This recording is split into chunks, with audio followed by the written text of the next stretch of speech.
FG, and raw materials. Some may be familiar with these terms, but inventory has a language that can confuse many. In this section, we will try to clarify the language of inventory and help you understand how the different terms are used.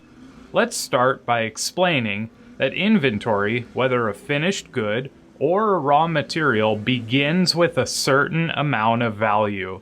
As transformation occurs, value is added to the inventory.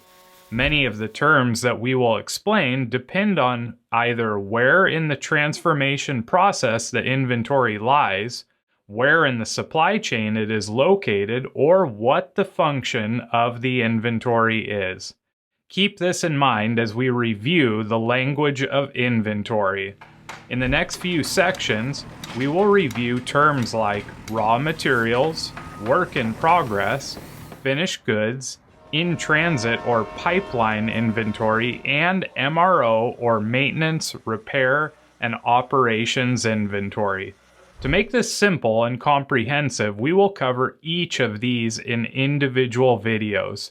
Now, before we go, we'd like to hear from each of you. So, here's a question for you. We'd like to invite you to answer the following question in the community, comments, or upcoming assignments.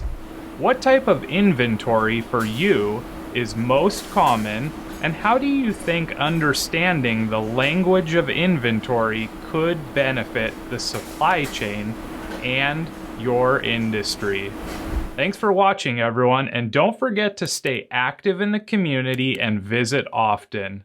We'll see you in the next lecture.